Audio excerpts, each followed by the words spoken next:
Hey, tourpreneurs, it's Mitch Bach, and just a quick note before we begin today's episode.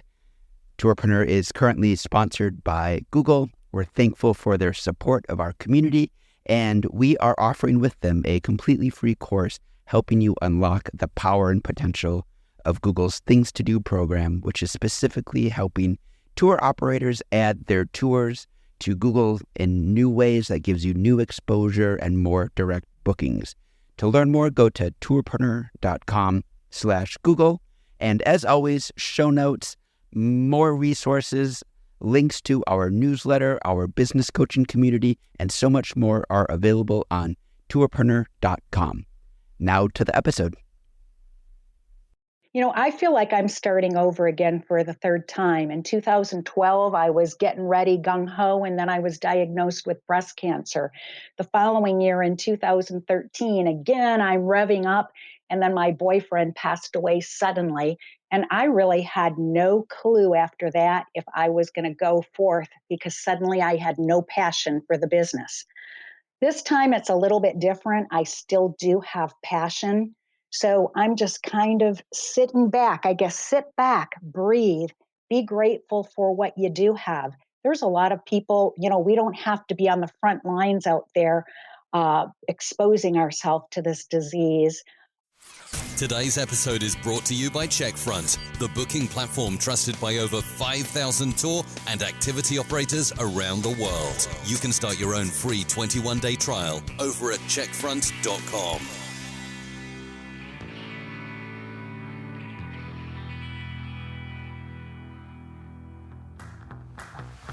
Welcome to the Tourpreneur Podcast. Travel industry veteran Shane Whaley will take you on a journey with fellow tourpreneurs, sharing their tips, ideas, insights, and success stories to inspire you to make your tour business the best it can be. And now, here is your host, Shane Whaley.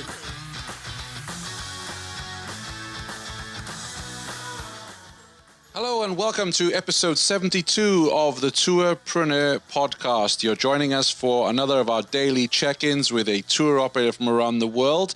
Today we chat with Karin Risko of City Tour Detroit. She is a huge fan of her city. She has a passion for showing it off. And we chat with her about how she is coping during the lockdown, what she is doing to make sure that she and her business come back stronger. You can find out more about Karin's tour at citytourdetroit.com and show notes, including transcripts, available at tourpreneur.com/72. Let us know what you think of this format. The feedback's been good so far. We've got 5 or 6 of these lined up for you. If you want me to continue, let me know. tourpreneurshow@gmail.com or on our various social media channels. Let me know if you're enjoying the format, and let me know if there's a question I'm not asking that you want me to ask your fellow tourpreneurs. So how are you doing right now? How are you coping during this crisis? I am doing okay. I am going a little stir crazy. We're in the tourism business because I personally love to do tours more than I like to do back office things. So I'm really missing going out there and meeting people. But on the other hand, I'm trying to use the time creatively and, do things that I never have the opportunity to do due to time or energy. And what are some of those things that you're doing? I have a whole list, and unfortunately, we're going into 4 weeks now of this, and I've not accomplished a lot of them because I've been busy listening to webinars on how to get aid and then filing all those activities are all the, what do you call it? The applications that go with that. But some of the things like professional development, I signed up for these 2 courses and I've never completed them yet. They're paid and everything. So this is the perfect time to get ready for the season and, finesse my business a little bit better. So I hope to get done with, finish those courses. And then I did set up an important meeting tomorrow with my accountant, or it's like an Accounting Aid Society of Detroit. I'm finally going to get my accounting system straightened out so I'm not feverishly doing things by hand in January manually. So hopefully we're going to have a very productive session, and I'm going to get that accounting system to work. Fantastic. Yeah. No, I love to hear this because, there's no sugarcoating. This is an awful situation, and none of us are earning any money. None of us are out leading tours. There's a lot of, horrible things going on in the world right now. But I look at this and I think, okay, well, there has to be some kind of, I don't like to use the word positivity, but there has to be some kind of opportunity here. And I like when I hear from tour operators such as yourself that, okay, I'm finally going to sit down and sit this course, or I'm finally going to learn SEO and apply it to my website, right, or whatever it may be, because we do have this time at home to kind of say, okay, how do we get out of this stronger, or what skills can I learn that will make my business stronger as we get out of it? One of the questions I had for you, so your business, do you employ tour guides, or is it just you? So I do have independent contractors. I am somewhat seasonal. This year was going to be my big breakout, that I was going to go longer and, triple my income and all those kinds of things. But typically January through March are my slower times. So if I get a private tour request, I might have a guide work, but a lot of times they're on vacation. So Right. it's me during those times. But, the end of April is when, I've got 3 or 4 different guides that step in and do a lot of the tours from that point on. And how are they feeling right now? Well, one's busy making masks. I think they miss, they miss the interaction with people. Everybody loves their job. Everybody who is one of my tour guides loves showing off Detroit. So, yeah, they miss that opportunity. Yeah, no, I can understand that. And what are some of your action plans during this quarantine? So you said you're going to pick up some course, you're joining some webinars. What have been some of your big takeaways from the webinars you've joined? Because there's been a lot. I'm very grateful to all those who put the webinars on, by the way, but there's been a lot lately. Oh, I agree. I'm kind of think I might be stepping back this week from all this learning. Yes. I need a break. Yeah. Just some of the little things. Like, I do think that videos are very important. I think people may be inundated with videos, so that I'm kind of learning. I've been practicing. Somebody made the suggestion, Facebook. I didn't want to just go on there live with no practice, and she told me to set up a private group, and I'm the only member. So I've been going on there and practicing and how to work it. So I thought that was very helpful.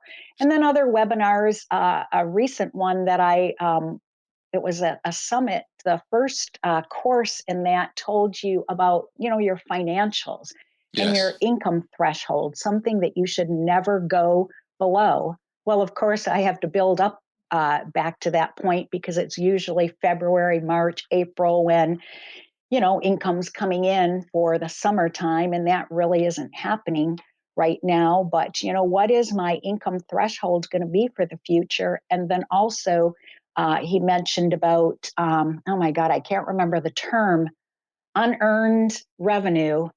And that is, something that's going to take place in September. Well, you do need to separate that. And that's when I'm going to talk with my accountant. Where do I put that money so that it's not in my account all the time? And I'm thinking, oh, I have this money to spend, when in actuality, I don't.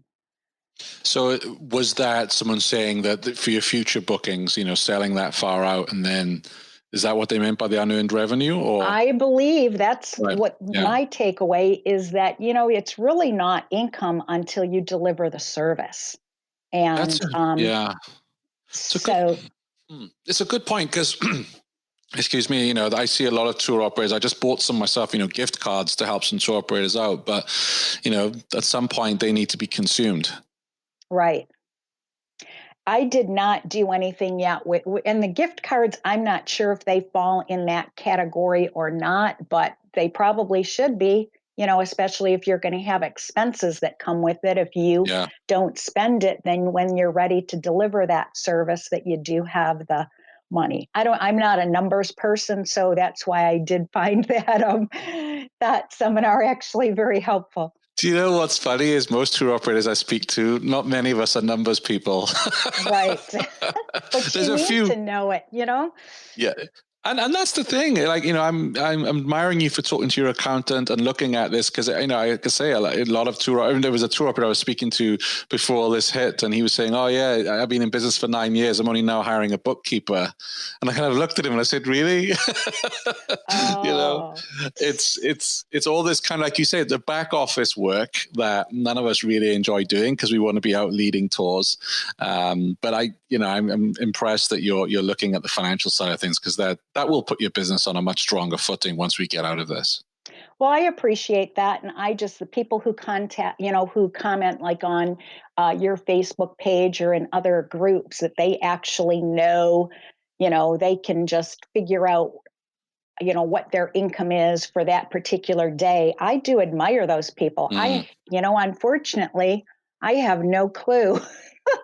Well, And that's what I want to be able to just run a report and know exactly where I am, because otherwise I don't think that you can grow.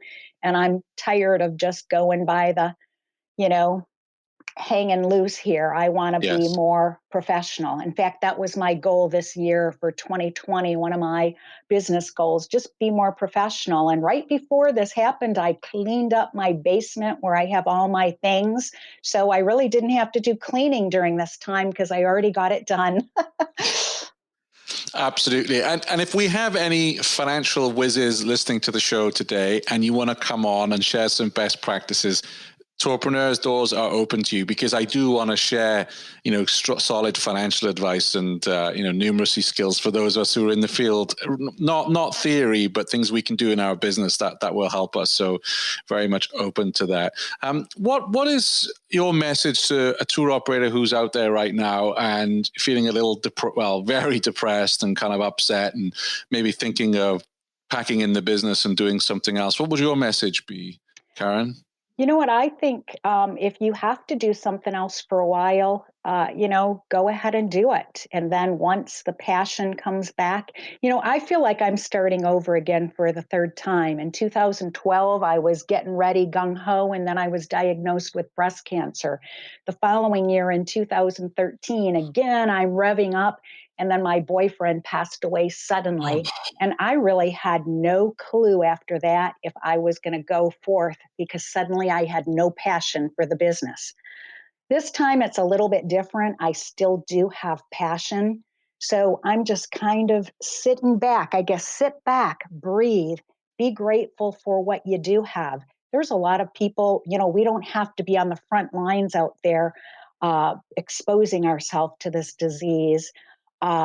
There's many people, luckily I was still in my slow season and had not taken deposits for my future business, because they usually pay me, they're tour operators. So 30 days before or 2 weeks. So fortunately, I did not have to return very much money. So I am in a little different situation, and my expenses are a little bit lower. But I just, breathe and be grateful for what you have, and then be intentional. There's a lot of noise out there, so many webinars, so many gurus out there, do this video, do that. Well, I think video is great, but do you want to get drowned out? So be intentional. What are you going to do? You don't have to implement it today. You can implement it 3 weeks from now, when other people who jumped in at first might already be tired. It's not sustainable for them anymore. And then you come out with your products or your videos, or I'm going to come out with a workbook, for kids. I mean, we're going to be in this for a few more weeks. So it's not like you have to do everything right now. I agree. And I love what you said about stepping back this week, because there were 4 or 5 different webinars that I know of. There's probably more that were being held. And I think it's just, there's so much information out there. And it's like when you read a book. I'm terrible for reading a really good business book, and then I move on to the next one without acting on what I've just read. Yes. So taking a bit of time out, going over your notes or watching it again, and then saying, okay, what 3 things am I going to implement from this webinar or whatever it may be in my business over the next week, and make yourself accountable. I think that's the important task when you're consuming the webinars. So Karin, thanks for coming on to the show. I look forward to finding out more about your origin story and how you built City Tour Detroit on a future episode. Once we're out of the pandemic and things are back to normal, I want to get back to our hour-long episodes where we do a deep dive on all our tourpreneur listeners' businesses. My pleasure, Shane, and I am one of your biggest fans. I love your podcast. I only wish it would have been around 4 years ago. It's like all of a sudden there's all these resources. When I first got started, it was like, where all these things? But I love your show. Thank you very much.